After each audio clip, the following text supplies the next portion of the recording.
Seigneur, parle à mon cœur. Ce que nous faisons ici, nous avons besoin d'entendre Dieu nous parler. Et quand Dieu nous parle, que nous soyons en mesure de prendre une décision. Recommandons-nous, comme disait ses serviteurs, Samuel, il dit parle, car ton serviteur écoute. Nous avons besoin d'écouter et d'agir. Nous ne voulons pas nous limiter seulement à écouter, mais plutôt écouter et agir.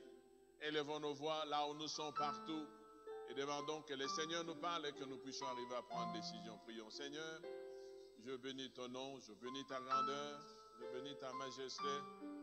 Je te suis reconnaissant parce que tu veux que nous puissions être là.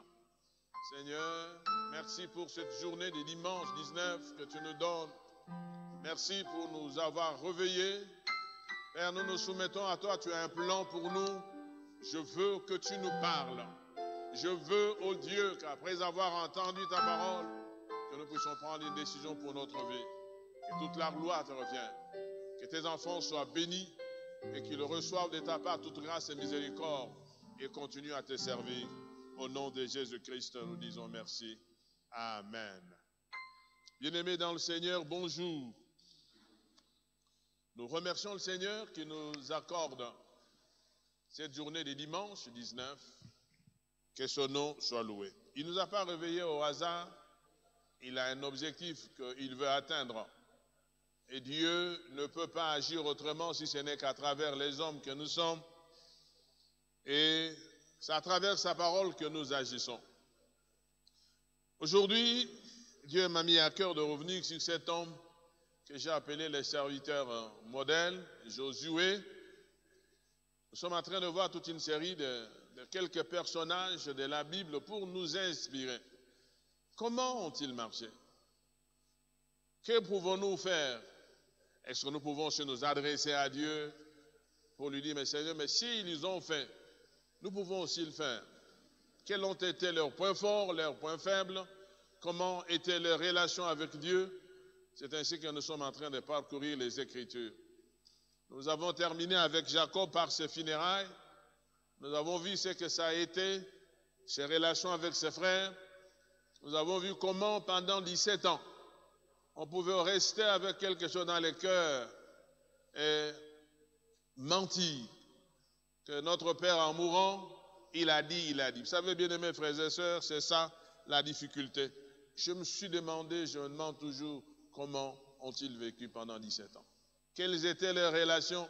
Quand tu le voyais, Joseph, il faisait semblant. Mais alors après, et je l'ai dit, leur souci, c'était leur avenir. Mais les soucis de Joseph, c'est ses relations avec Dieu. Il dit, qui suis-je? Suis-je à la place de Dieu? Vous avez pensé me faire du mal, mais Dieu l'a transformé en bien. Voilà ce qui est important. C'est notre relation, notre attitude devant le Seigneur et que devons-nous faire. Nous avons commencé avec Josué, que j'ai appelé le serviteur modèle. J'ai pris 4 caractéristiques de Josué avant de pouvoir parcourir les Écritures. C'était un garçon obéissant. Vous allez voir que la Bible a dit qu'il a fait tout ce que Dieu avait demandé à Moïse et à lui, il a fait. C'était un garçon qui était respectueux de la hiérarchie. Quand il est arrivé devant ce général, il dit, mais qui es-tu? Dès qu'il lui a dit que je suis ce général que Dieu a envoyé, il se prosternait. Il dit, dis ce que tu veux, je vais entendre. Parce qu'il savait que ça venait de Dieu. Il ne pouvait que s'humilier. C'était un garçon courageux. Quelles que soient les difficultés. Un garçon courageux. Un des points importants que je voudrais que pour nous serviteurs, il était disponible. Il pouvait aller comme général. Il pouvait être comme accompagnateur à la montagne sans savoir ce qu'il allait faire. Il devait aller comme espion. Quel modèle, quelle référence. Nous pouvons être saints comme nous voulons, mais si on n'est pas disponible pour le service du Seigneur, notre sainteté ne sera qu'égoïste parce qu'elle ne nous servira qu'à nous-mêmes, pour attendre le jour d'aller au ciel.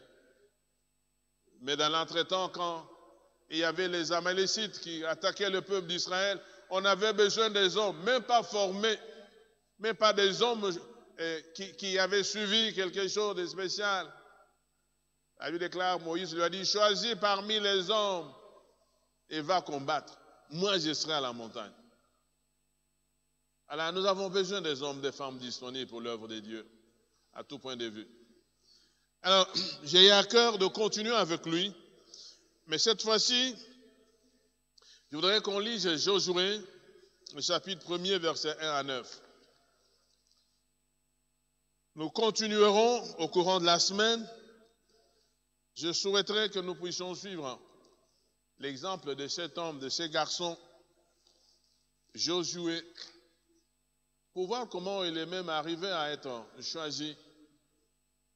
Vous savez, souvent, nous nous battons pour de responsabilités sans rien faire. Il faut qu'on sache que tu es capable de faire quelque chose pour qu'on te donne cette responsabilité.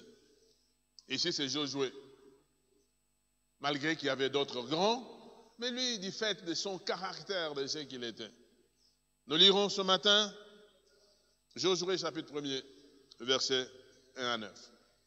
Après la mort de Moïse, serviteur de l'Éternel, l'Éternel dit à Josué, fils de Nun, serviteur de Moïse, Moïse, mon serviteur, est mort. Maintenant, lève-toi, passe ce Jourdain, toi et tout ce peuple, pour entrer dans le pays que je donne aux enfants d'Israël. Tout lieu que foulera la plante de votre pied, je vous le donne. Comme je l'ai dit à Moïse, vous aurez pour territoire, depuis le désert et le Liban jusqu'au grand fleuve, le fleuve de l'Euphrate, tout le pays des Essiens, et jusqu'à la grande mer vers le soleil couchant. Nul ne tiendra devant toi tant que tu vivras. Je serai avec toi comme j'ai été avec Moïse. Je ne te délaisserai point, je ne t'abandonnerai point. Fortifie-toi, prends courage, car c'est toi qui mettras ce peuple en possession du pays que j'ai juré à leur père de leur donner. Fortifie-toi seulement et bon courage, en agissant fidèlement selon toute la loi que Moïse, mon serviteur, t'a prescrite.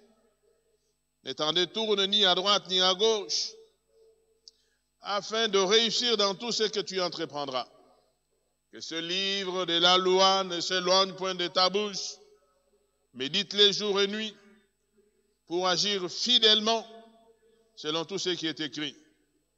Car c'est alors que tu auras du succès dans tes entreprises. C'est alors que tu réussiras. Ne t'ai-je pas donné cet ordre? Fortifie-toi et prends courage. Ne t'effraie point et ne t'épouvante point, car l'Éternel, ton Dieu, est avec toi dans tout ce que tu entreprendras. Amen. Bien-aimés frères et sœurs, un texte important, quand nous le lisons, très important, est-ce que nous réfléchissons devant ce que Dieu dit à Josué. Si vous voulez avoir un titre, vous allez seulement dire les recommandations de Dieu à Moïse, à Josué. Les recommandations de Dieu à Josué. Si vous voulez un titre. Moi, je le considère comme Josué, c'est serviteur modèle. Mais je ne parle pas de serviteur modèle. Ici, je parle des recommandations de Dieu à Josué.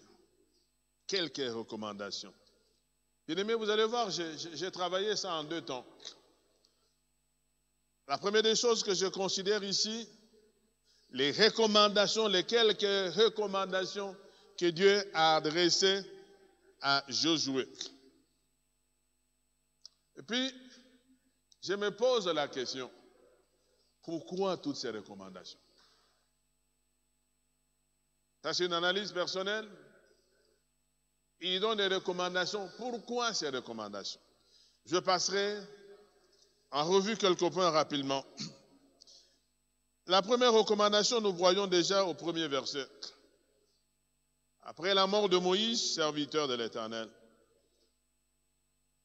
l'Éternel dit à Josué, fils de Nun, Moïse, mon serviteur, est mort. Maintenant, lève-toi, passe ce Jourdain, toi et tout le peuple, pour entrer dans le pays que je donne aux enfants d'Israël. Il donne une recommandation, lève-toi.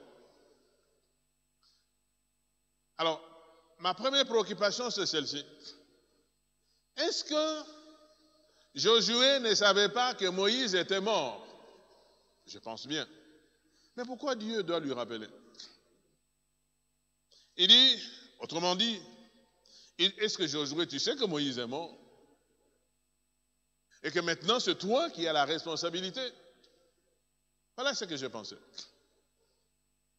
Il dit, de tout le temps ici, tu dépendais de Moïse. Maintenant, sache dans ta tête que Moïse n'est plus là. Quand vous êtes sortis, vous avez traversé la mer Rouge, vous dépendez de Moïse. C'est Moïse qui donnait des ordres. Oh, Josué, maintenant ce n'est plus Moïse, il n'est plus là. Tu deviens le premier à prendre des décisions. Waouh! Frères et sœurs, c'est là le point difficile. Vous savez, c'est bien quand les pasteurs dirigent, mais quand c'est toi, qu'est-ce que tu vas faire? C'est bien quand c'est le conducteur à la chorale, mais quand c'est toi, on dit c'est toi qui diriges maintenant la chorale. Qu'est-ce que tu dois faire? Si tu n'as rien en tête, tu ne feras rien. On peut être un bon musicien, un bon chanteur, mais pas être un bon conducteur. Moi, je crois que c'est ça. Il le rappelle comme s'il ignorait. Tout simplement pour attirer son attention. Tu dépendais de Moïse. Tu as toujours été un bon exécutant. Maintenant, sache qu'à partir d'aujourd'hui, c'est toi le décideur. Tu as la charge, et ça c'est important, vous savez combien ils sont sortis très nombreux. Tu as la charge de conduire ce pays à vivre les promesses. Frères et sœurs, ça c'est le point le plus important. Il dit, tu vois tout ce peuple-là, j'ai fait des promesses. Mais si ce peuple rate les promesses, c'est toi, Josué. Ça c'est une grande responsabilité. Parfois, nous nous appuyons sur les gens. Vous savez, même dans une équipe de football, quand on arrive à marquer, ce n'est pas un seul joueur.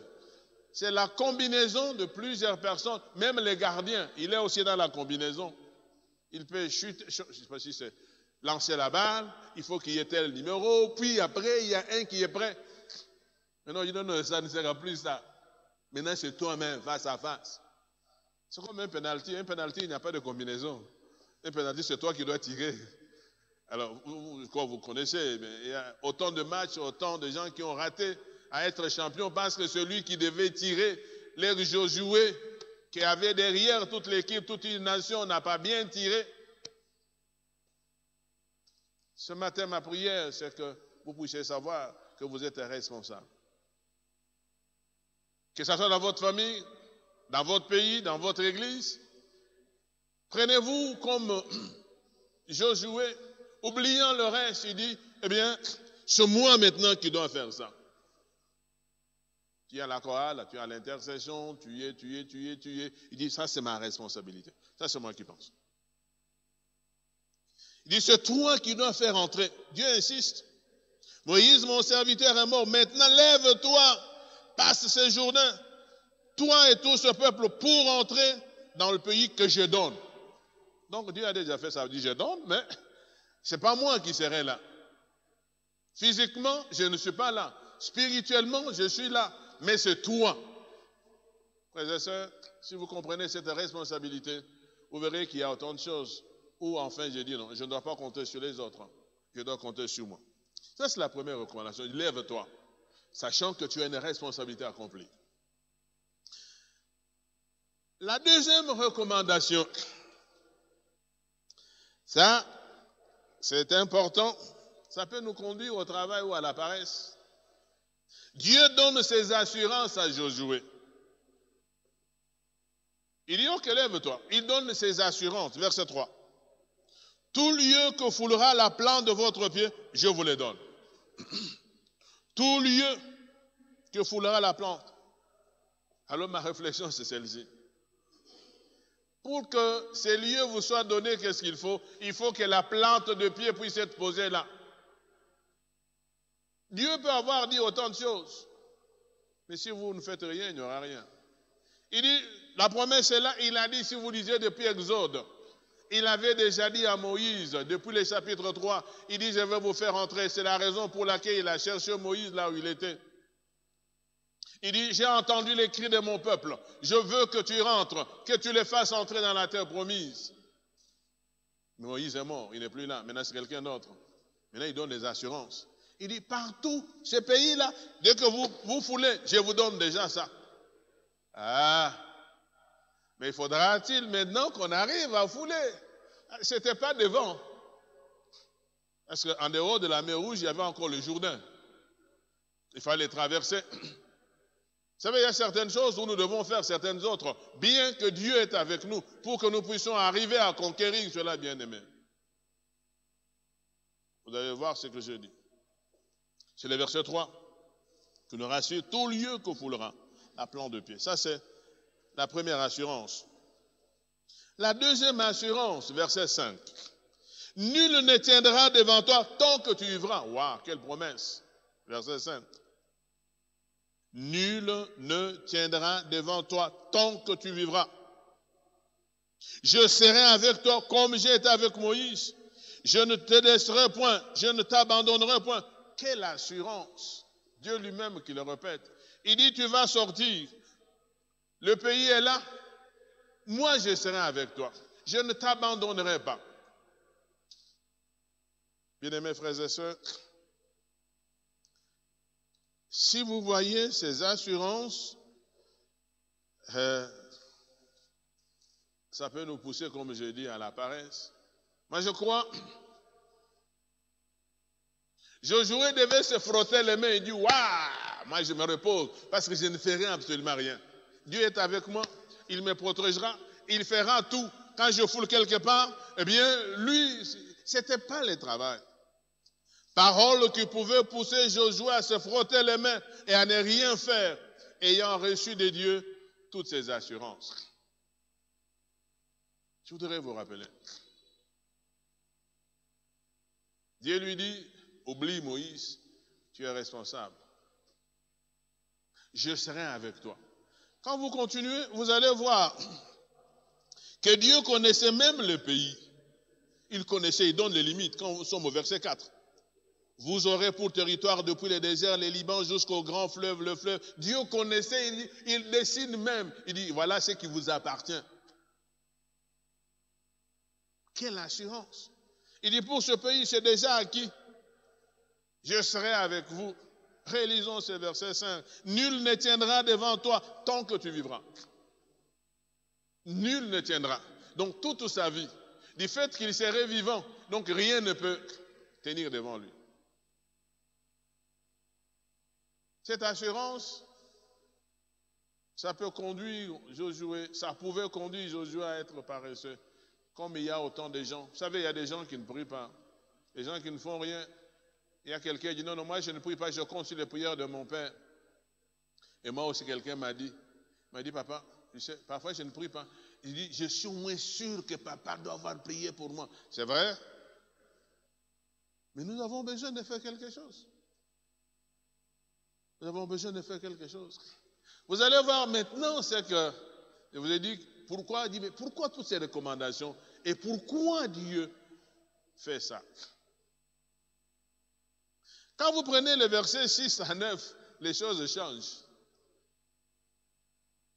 Les choses changent.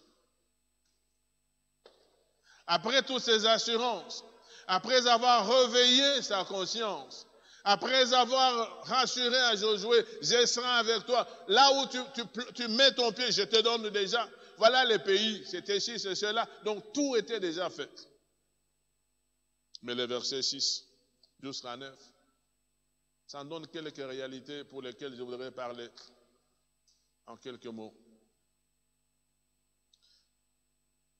Dieu qui lui assure que je suis avec toi. Mais au verset 6, ce qu'il dit, fortifie-toi et prends courage. Wow. Donc, c'est qu'il devait faire quelque chose.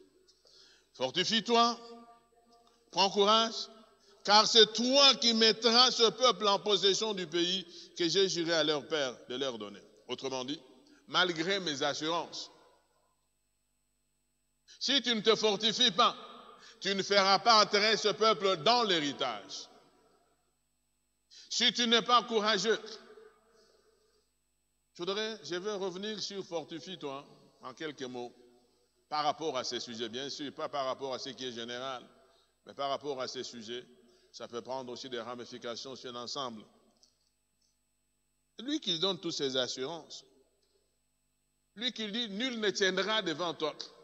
Mais comment au verset 6 jusqu'à 9, quand vous prenez 6, 7, 8, 9, il reprend près de la même chose. Fortifie-toi et prends courage, car c'est toi qui mettras ce peuple en possession du pays, que j'ai juré à leur père. Autrement dit, si toi tu ne te fortifies pas, eh bien ce peuple n'entrera pas. Notre comportement peut ouvrir ou fermer les portes à d'autres personnes. Si nous ne faisons pas attention aux choses de Dieu, il y a des gens qui ne pourront pas vivre ce que Dieu leur a réservé à vivre. 7. Fortifie-toi seulement et aie bon courage. Maintenant, il ajoute autre chose. En agissant fidèlement selon toute la loi que Moïse, mon serviteur, t'a prescrite, ne t'en détourne ni à droite ni à gauche, afin de réussir dans tout ce que tu entreprendras.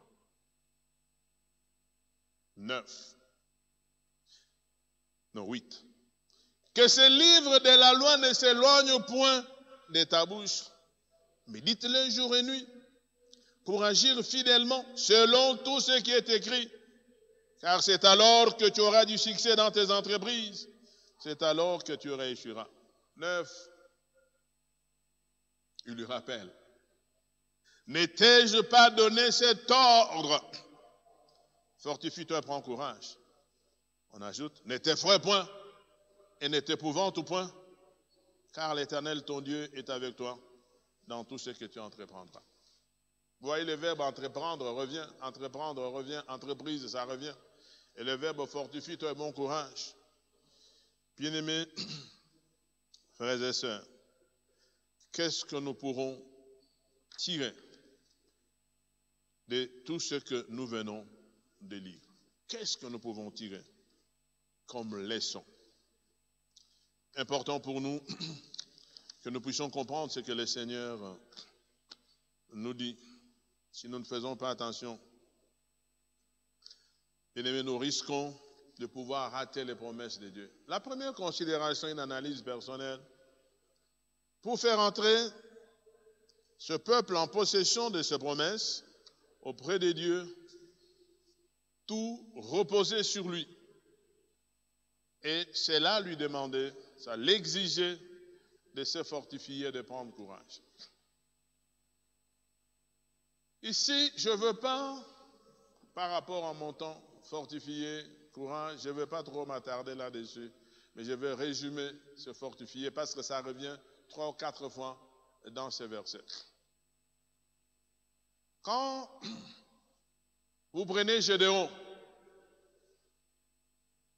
ils avaient des difficultés. Quand l'ange est arrivé, qu'est-ce qu'il a dit à Gédéon? Va avec la force que tu as. Tu as rejoint le verbe fortifier, la force. Donc, Gédéon devait puiser en lui ce qu'il avait. Il devait puiser. Il dit fortifie-toi. Je veux résumer ça, vous allez voir, ça va être très clair. Si Dieu insiste, fortifie-toi et courage. Nous avons déjà vu ça en parlant, ne perdons pas l'espérance. Si nous n'avons pas de courage, il y a des choses que nous ne ferons jamais. Cette capacité de maintenir les adversités. Si je peux déjà anticiper. Vous allez voir que, après avoir traversé les Jourdains, après avoir fait tomber la muraille de Jéricho, ce qui était très grand, mais aïe, ils ont eu des difficultés. Ils ont perdu au moins 36 personnes. Et quand vous regardez, nous reviendrons dans le chapitre 7 de Josué, vous allez voir que Josué est parti pleurer, dit Seigneur, Seigneur, Seigneur, Seigneur. Alors je vous pose la question, S'il était resté seulement en train de pleurer, les promesses de Dieu ne pourraient pas se réaliser. Ils allaient seulement s'arrêter à Haï. Ils allaient avoir peur de continuer. Dieu lui a dit que je vous donnerai, mais dans l'entretemps, il y a au moins 36 personnes devant Haï qui sont mortes. Parce que les stratégies n'ont pas été très bonnes. Ils n'ont pas agi en tenant compte de Dieu. Ils ont agi en tenant compte d'eux-mêmes. Il dit, bon, vous voyez, bon, ils ne sont pas très nombreux. Au lieu d'envoyer beaucoup de personnes, envoie très peu. C'était une stratégie d'homme, pas une stratégie de Dieu. Voilà pourquoi il lui dit au verset 7. Au verset 7. Fortifie-toi seulement et bon courage en agissant fidèlement selon toute la loi que Moïse, mon serviteur, t'a prescrite, n'étant de tourne ni à droite ni à gauche, afin de réussir dans tout ce que tu entreprendras. Mais au verset 8, on parle de la loi générale. Mais ici, j'ai dit que c'était un garçon respectueux de la hiérarchie.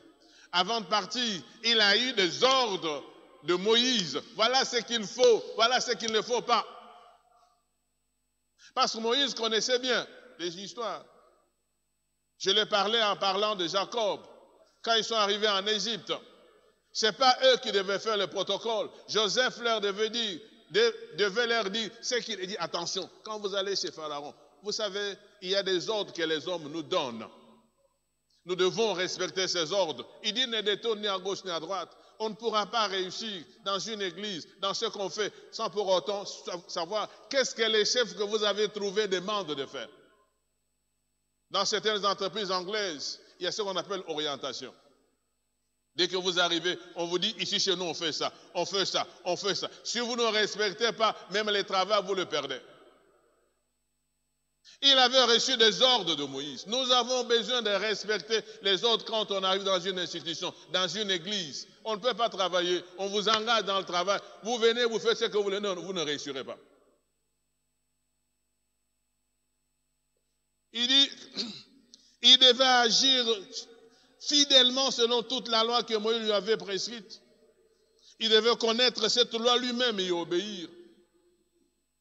Il devait obéir aux ordres laissés par Moïse. Quand nous lisons dans Josué chapitre 11, vous allez voir que c'est un garçon bien, il avait obéi.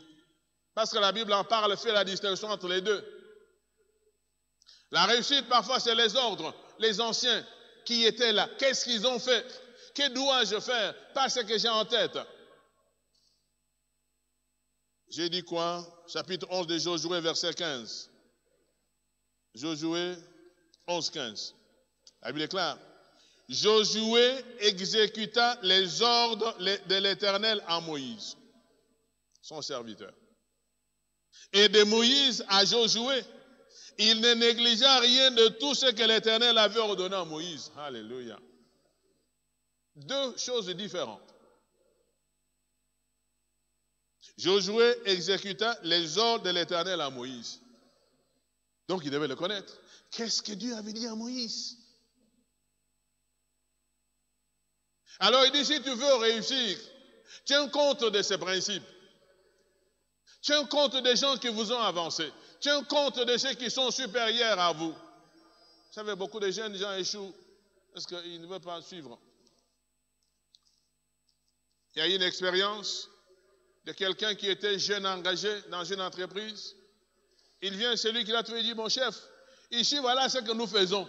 Il dit, non, moi je suis ingénieur. Il dit, non, chef, si tu fais ça ici, ça ne va pas marcher. Il a fait ce que lui avait appris, ce qui était bon, mais ça ne s'appliquait pas là. Et il a abîmé tout. Vous savez ce qui est arrivé? Quand il a tout abîmé, après ça, il s'est donné la mort. Parce qu'il n'a pas voulu suivre ce que Moïse avait dit. Partout nous travaillons avec Moïse. La différence, c'est que ce Moïse doit être en conformité avec Dieu parce qu'il était conforme à la pensée de Dieu. Ce verset 15 nous dit, Josué exécuta les ordres de l'Éternel à Moïse, son serviteur. Et de Moïse à Josué. Donc les ordres que Moïse avait donnés à Josué. Il dit, ça attention, quand tu arrives là, je me rappelle quand on était parti marier, épouser la femme du feu, pasteur Lokusa. Voilà un de ses oncles qui nous disait, il dit, nous, nous connaissons les routes, vous devez nous écouter.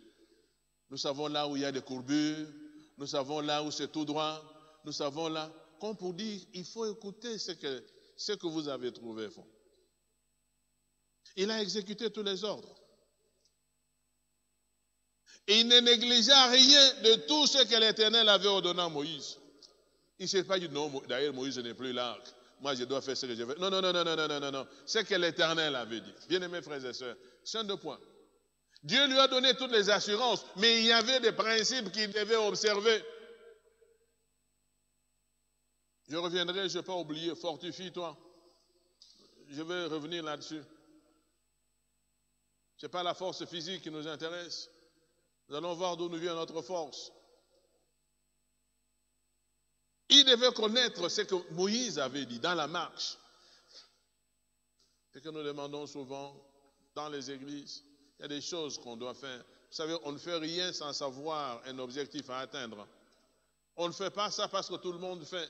On ne doit pas se comparer. Mais là, on faisait, non, quand ils le font, c'est pour atteindre leur objectif. Mais ici, chez nous, quel est l'objectif qu'on veut atteindre? Vous savez, beaucoup de nos échecs, c'est par rapport à ça. Chacun croit faire quelque chose. Puis, le verset 8, il dit que ce livre de la loi ne s'éloigne point de ta bouche, médite-le jour et nuit pour agir fidèlement selon tout ce qui est écrit. C'est alors que tu auras du succès dans tes entreprises. C'est alors que tu réussiras. Au verset 7, c'est la loi de Moïse, donc les directives de Moïse. Au verset 8, c'est la loi générale, tout ce que Dieu nous dit. Mais le point qui m'importe, qui m'intéresse, que nous avons toujours oublié, que ce livre de la loi ne s'éloigne pas de ta bouche. Ça veut dire, notre parler doit être un parler basé sur la parole de Dieu. Nous ne devons pas parler de n'importe quelle manière. Je vous ai parlé de la foi. Les gens disent qu'ils ont la foi. On dit la foi vient de ce qu'on entend. Mais la foi doit se baser sur la parole. Quand on parle, on voit que ça, c'est un nombre de fois. L'exemple que nous avons vu, les amis du paralytique, les 4. On ne dit pas qu'ils étaient à l'église. On ne dit pas qu'ils avaient fait des prières et jeûnes. Non. Les actes qu'ils ont posés, il dit, ayant vu leur foi, il dit, waouh! Notre manière de parler, notre manière de faire les choses, ça doit faire voir que ce sont des hommes, des femmes de foi. Pendant ces temps de maladie, tout le monde tremble. Certains ne peuvent même pas aller rendre visite. Il est vrai qu'on doit observer toutes les mesures d'hygiène, très bien. Mais nous ne devons pas avoir peur. Nous ne devons pas avoir peur. J'ai toujours dit, Dieu a des limites d'âge de chacun. Si Dieu veut que tu meurs aujourd'hui, tu mourras. On peut te tamponner. On peut, même si tu n'as pas le coronavirus, tu vas mourir. Les gens sont dans une psychose terrible. Terrible. Terrible. On croit que Dieu ne peut rien faire. Or, il a dit, je vous guéris de toutes les maladies. On peut tomber. Même les gens qui ont cette maladie ont peur d'en parler. Alors, comment on priera pour vous? Comment on priera pour vous? Il est vrai qu'il faut prendre les mesures de distanciation. Moi, j'ai toujours dit, ok. Donc, nous prions, mais nos frères médecins, avec qui nous sommes dans l'église, nos frères et sœurs infirmiers, dont nous voulons qu'un meure, nous qu'on soit préservés. Mais ils sont là, ils nous accueillent, ils ne savent pas qui ils nous ont accueillis. Il faut prier pour ces frères et sœurs qui sont en contact tous les jours. Mais les gens vont facilement dans les marchés, les gens vont facilement dans les magasins, là, ce n'est pas un problème. Nous prions, nous prenons toutes les mesures, nous faisons ce qu'il faut faire, mais en comptant sur le Seigneur. Il dit, votre manière de parler. Moi, j'étais une fois à la morgue Don Bosco. Don Bosco, pour rentrer, il faut avoir les gants et le masque. Je suis arrivé, on me donne, bon. Un pasteur me voit, mais où est la foi que vous enseignez à l'église? Où est la foi? Bon, dites-moi, j'arrive, on me donne pour porter. Et moi, j'allais dire, je suis passé, je ne porte pas. Je ne sais pas. La foi que j'ai, c'est parce que je suis toujours là. Je compte sur le Seigneur, sur sa parole. Ce n'est pas sur les gestes pour enfin faire plaisir aux gens. Quand je vois comment les gens vont dans les cimetières, peut-être c'est ma manière de voir les choses, peut-être c'est pas très bien, mais je vais quand même dire. Mais quand vous vous précipitez, même vous voulez casser la barrière, mais vous accompagnez un mort, qu'est-ce qu'il fera? Il est déjà mort. Pourquoi vous ne pouvez pas rester à la maison, attendre? Respecter les autres. Là, c'est les non-respects. On a dit 20, respectez 20. Vous allez voir les gens, dernièrement, quelqu'un dit non, moi je suis les protocoles des pasteurs. Tu vas faire les protocoles même au deuil, parce que nous en avons besoin au deuil, au cimetière. Quel protocole tu vas faire? L'essentiel, c'était qu'il entre. Et quand il entrait, les yeux regardaient, il était là, d'ailleurs, loin, peut-être évitant qu'on le contamine au coin. Regardez, pourquoi il est entré? Il n'a même pas prié. Il n'a même pas transporté le cercueil. Frères et sœurs. Notre manière de parler, notre manière de faire. On dit que cette loi, médite-la. Ça, c'est le deuxième point. Méditer, ça veut dire quoi? Méditer, ce n'est pas lire comme nous lisons. C'est par rapport au moment même. Ce qu'on lit là, ça me concerne en quoi? Je dois changer en quoi? Autrement dit, on dit à Josué, attention, dans tout ce que tu vas faire, réfère-toi à la parole. Il dit dans cette situation, qu'est-ce que la parole déclare? N'oubliez pas que Josué a été trompé, nous le verrons, par les Gabaonites. Il ne s'était pas référé à la parole. Il ne s'était pas référé à ce que Dieu a dit. Il a dit, ok, prenez-le. Vous savez, il y a des moments où on peut se tromper quand on ne se réfère pas à Dieu. Il veut dire dans tout ce que tu vas faire, ta manière de parler et ta manière de faire, d'entreprendre, pense d'abord à la parole du Seigneur. Dis, qu'est-ce que Dieu a dit? Que cette parole, jour et nuit, partout où tu y es, tu veux faire, mais qu'est-ce que Dieu a dit?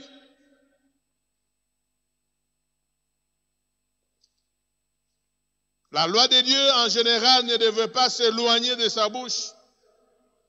Son parler devait être basé sur la parole de Dieu. Cette parole qui n'était pas une lecture, mais plutôt une méditation personnelle en vue d'une application à une situation quelconque qui se présenterait. Parce qu'en lisant ces différents versets, il était appelé à entreprendre plusieurs choses. Donc la réussite de toutes ces choses dépendait de l'application adéquate de la parole méditée et de la connaissance des recommandations de Moïse. Il dit, ici Moïse avait dit, ici Dieu a dit, Seigneur, je voudrais faire. Ça ne devait pas dépendre de lui ou des difficultés devant lesquelles il s'est présenté. Parce que, nous allons le voir plus loin, quand ils ont échoué devant Aïe, la première des choses, il est revenu, il dit, Seigneur, qu'est-ce qu'on fera de ton nom? Et Dieu est revenu, il dit, lève-toi.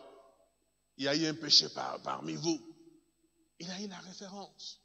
Mais s'il se mettait mis seulement à pleurer, maintenant, je vais rentrer. Vous allez rentrer où? Qui va vous ouvrir les Jourdains? Qui va vous ouvrir la mer Rouge? Vous allez rentrer où?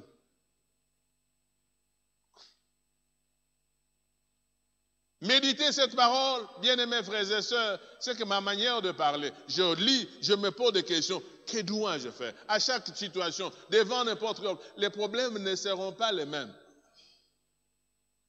Ceux qui cherchent des enfants n'auront pas la même parole. Ceux qui cherchent à se marier n'auront pas la même parole.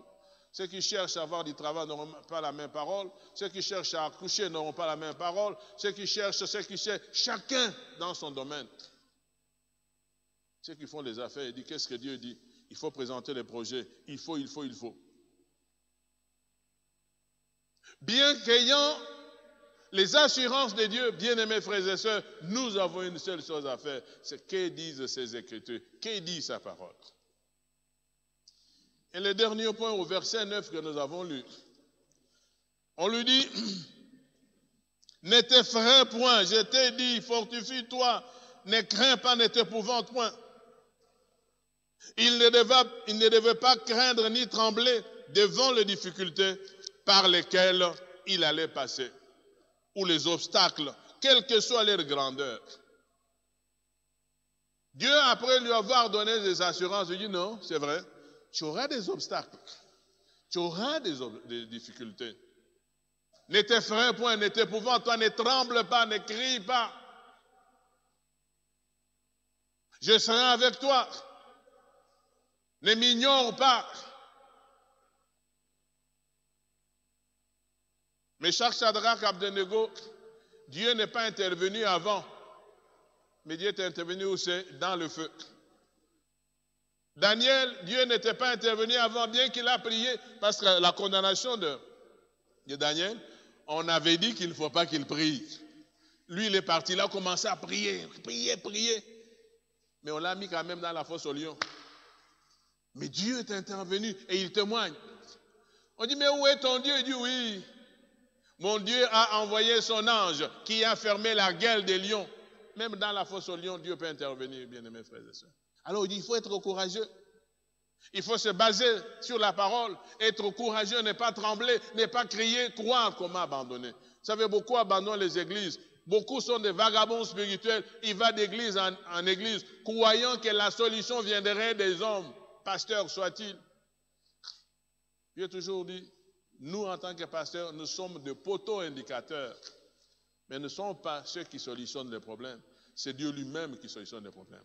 Nous donnons la direction et la direction doit être suivie. Si ce n'est pas suivi, bon là, c'est toi avec Dieu. C'est pourquoi on lui a dit, n'oublie pas la loi de Moïse. Ne t'éloigne ni à gauche ni à droite. N'oublie pas ma propre loi que je t'ai donnée. Au jour les jours, tu dois parler comme quelqu'un qui compte sur moi. Tu dois méditer pour voir qu'est-ce que Dieu veut dans tel domaine. Dieu lui rassure sa présence. Signalons que le pays que Josué devait posséder n'était pas vide. Il était habité par des ennemis d'Israël.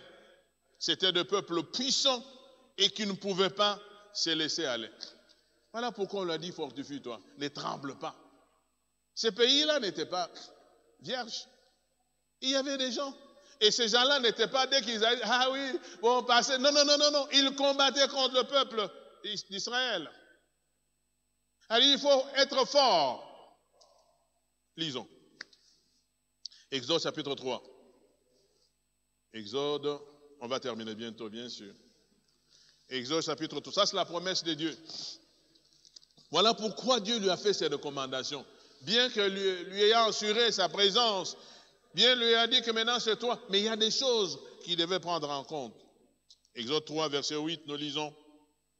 Je suis descendu pour les délivrer de la main des Égyptiens et pour les faire monter dans ces pays, dans un bon et vaste pays, dans un pays ruisselant de lait et de miel, dans le lieu qu'habitaient les Cananéens, les Hésiens, les Amoréens, les Phérésiens, les Viens et les Jébusiens. C'était un pays habité par des gens. Tous ces gens étaient là. Mais Dieu dit, je t'ai déjà donné. Ces gens-là, ce n'étaient pas des arbres. Voilà pourquoi il dit, fortifie-toi, ne tremble pas. Ces gens-là te feront la guerre. Mais je suis avec toi.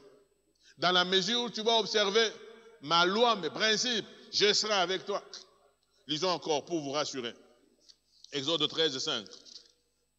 Je vous ai promis que je vous lirai pour voir qu'il y avait des gens, pourquoi ils devaient être forts. Exode 13, 5, nous lisons. 13, 5. Quand l'Éternel t'aura fait entrer dans le pays des Cananéens, des Hésiens, des Amoréens, des Éviens et des Jébusiens, qu'il a juré à tes pères de te donner, pays où coule le lait et le miel. Tu rendras ces cultes à l'Éternel dans ce même mois. Terminons pour un dernier verset pour voir que c'est Dieu lui-même qui devait, pourquoi il devait compter sur le Seigneur? Parce que malgré ses ennemis, c'est Dieu lui-même qui remporterait la victoire, mais à travers Josué et le peuple. Exode 23, 23. Nous lisons. Mon ange marchera devant toi et te conduira chez les Amoréens, les Hésiens, les Phérésiens, les Cananéens, les Viens, les Jébusiens. Je les exterminerai. Alléluia. Qui devait exterminer? C'est Dieu. Mais il fallait que lui s'élève.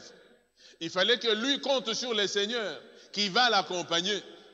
Et quand lui se présente, Dieu fait le reste. Mais s'il tremble, il commence à pleurer. Frères et sœurs, certaines choses que nous manquons, parce que nous pleurons avant même de faire. Nous confessons déjà l'échec avant de commencer. Oh, est-ce que ça va marcher? Est-ce que je ne suis pas originaire? C'est pas Non, non, non, ça n'a rien à voir.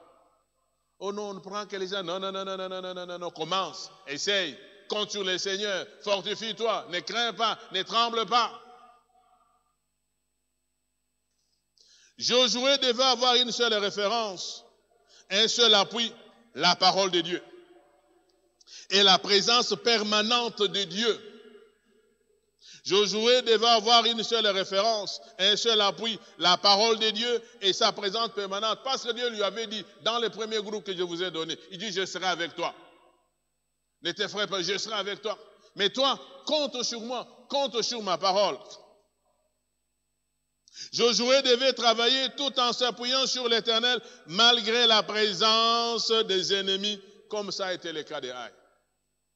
Josué devait travailler tout en s'appuyant sur l'Éternel, malgré la présence des ennemis, comme était le cas de Haï. Donc nous devons nous référer. Dans telle situation, qu'est-ce que Dieu a dit? Dans tel problème, qu'est-ce que Dieu a dit?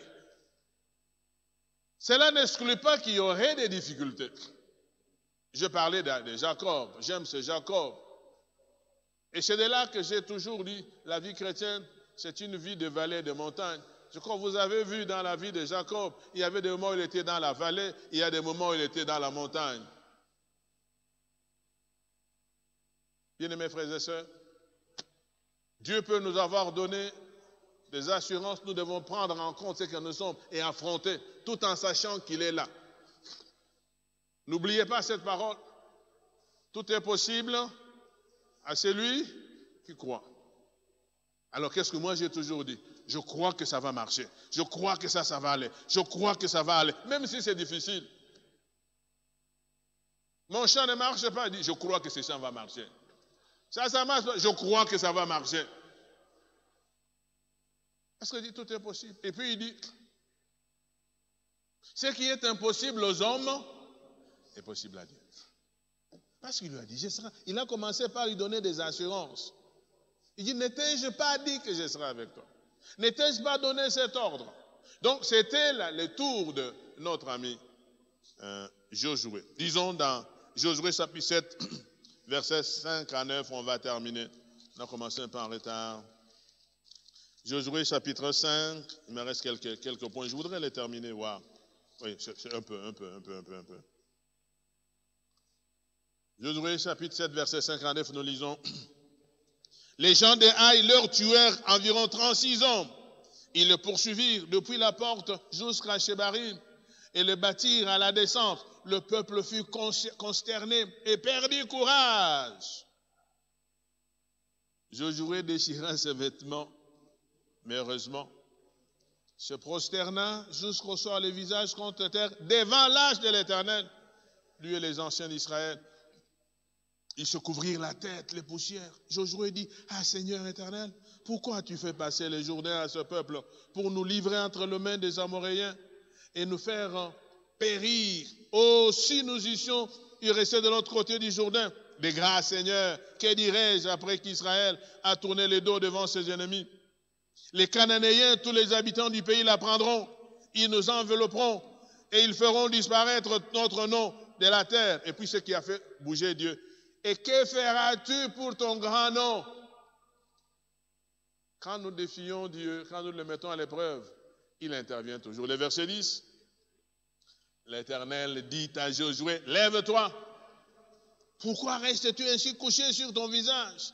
Israël a péché, etc. etc. Vous savez bien aimé, c'est ça qu'il lui a dit, je serai avec toi, n'aie pas peur. Même si tu as vu qu'il y a les 36 qui sont tués. Mais s'il veut le rappeler, mais tu as dit que quand je foule les pieds, j'ai foulé maintenant, ah, et tu ne me l'as pas donné. Il dit non, je te l'ai déjà donné, mais il y avait un problème que tu n'as pas connu. Quand tu as un problème, arrêtons-nous. Dis Seigneur, qu'est-ce que tu me reproches? Et c'est quelque chose que je dois réparer.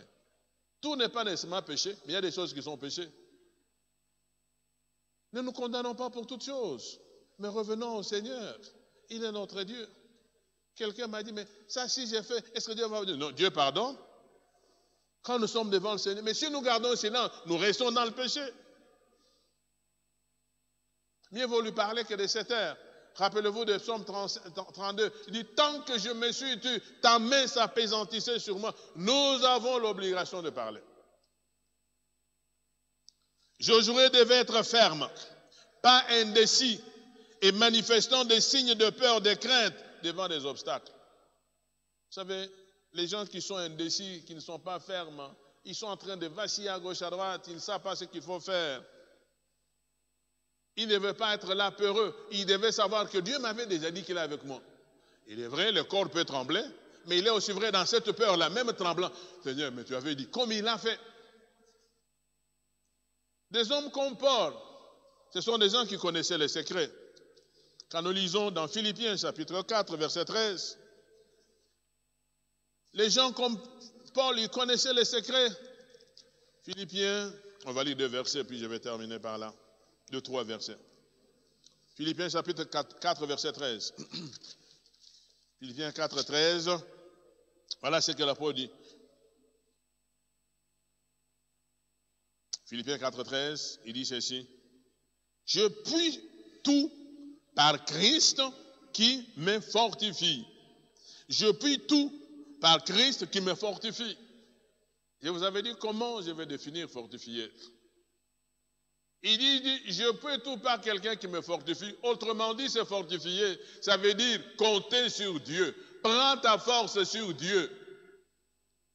Gédéon devait revenir en lui pour dire, ok, tout ce que nous avons fait, nous avons échoué. Maintenant, comme c'est Dieu qui me dit, Gédéon n'a pas été transformé, il n'a pas été doublé en autre homme.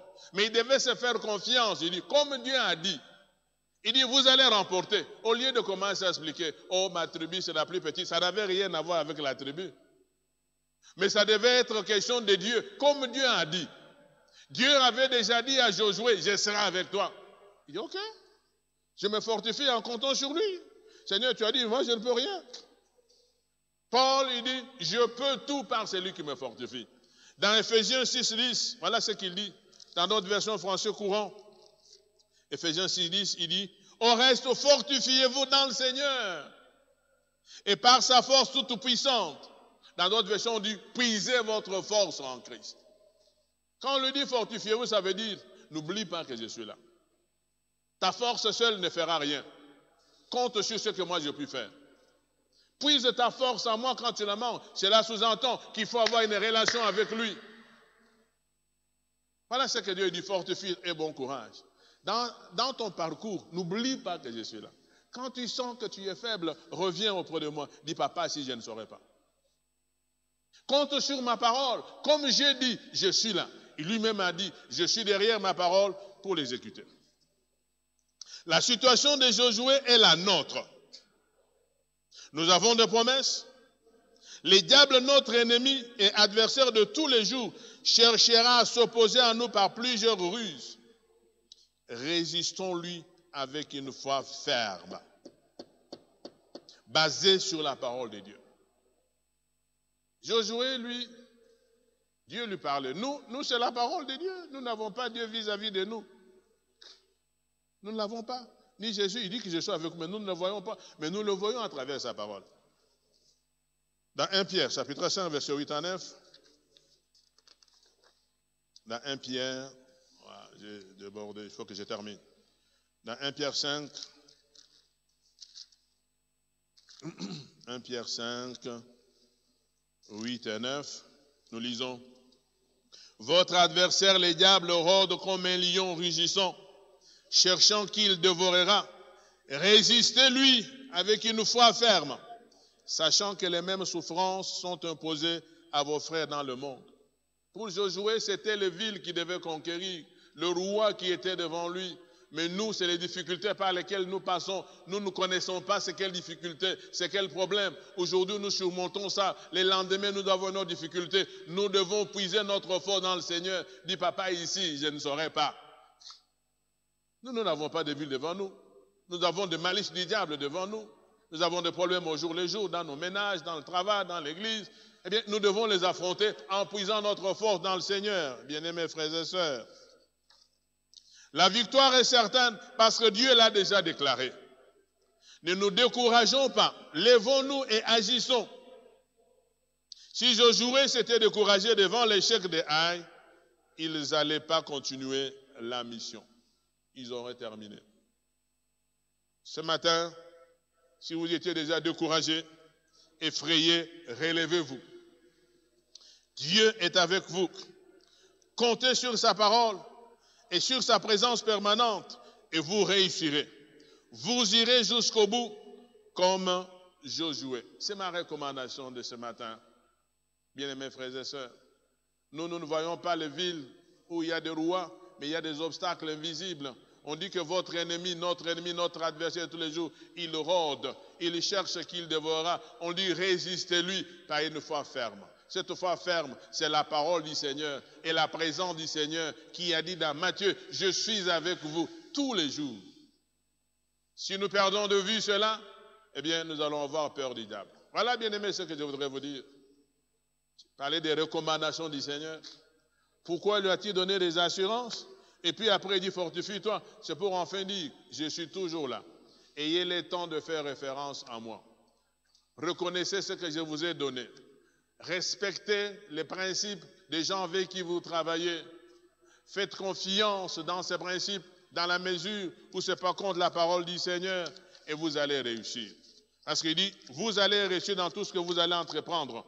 Si vous ne faites rien, il n'y aura rien. Je prie que le Saint-Esprit vous aide, qu'il vous soutienne et que vous soyez sûrs que nous avons la victoire dans la mesure où nous comptons sur la parole de Dieu et sur Dieu lui-même. Que Dieu vous bénisse. Amen.